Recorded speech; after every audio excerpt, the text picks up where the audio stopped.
कहते हैं कि 100 गंडा भी खाता, 100 त्रपड़ भी खाता तो गाली भी मानेंगे। हर गली मोहल्ले में एक सदर बन गया है। ये सब इन ताजरों ने की हुई है, ये बेगारती खुद करते हैं। और भागे वो दुकानें बंद करके। जब एक्शन कमेटी वालों ने उनको डंडे मारे, ब्लैकमेल किया गया, हमें नुकसान पहुंचाया गया, हमें गालियां भी पड़ी। एक्शन कमेटी को किस जो है ना प्लेटफॉर्म पे क्या देख रहे हैं? जो ऊपर हमारे बैठे हुए हैं ना, हुकूमत में हैं जो लोग, इन्होंने ही इनको पावर दी है। तकलीफ तो गरीब को है, तकलीफ तो ताजर को। एसपी था, कोई डीसी था, कोई डीआईजी था, उनका किरदार जो है आज सबके सामने। सिर्फ नाम के साथ सदर का टैग, इनकी क्या कैटेगरी है? 40 सालों से जो लोग सदर कहलाते आ रहे हैं, बन रहे हो, क्या पावर है भाई तुम्हारी? क्या कर सकते हो तुम लोग?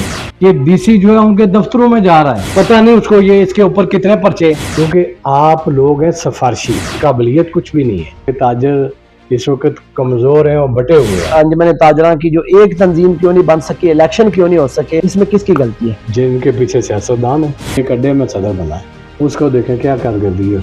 ये मकामी हमारे वज़रा जो है ना, इनकी कारकर्दगी, कोई इधर कब्जा, कोई उधर कब्जा।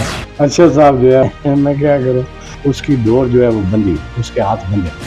नारी अड्डे के अभी तक वो जो है टेंडर नहीं हो सके, और इस पे कुछ इल्जामात हैं मकामी वजीर के ऊपर भी कि वो भी इसमें जो है ना वो रुकावट है। तो मेयर साहब हैं, वो मेरे बच्चों की तरह है। इसको अपने इख्तियारात का इस्तेमाल करना चाहिए।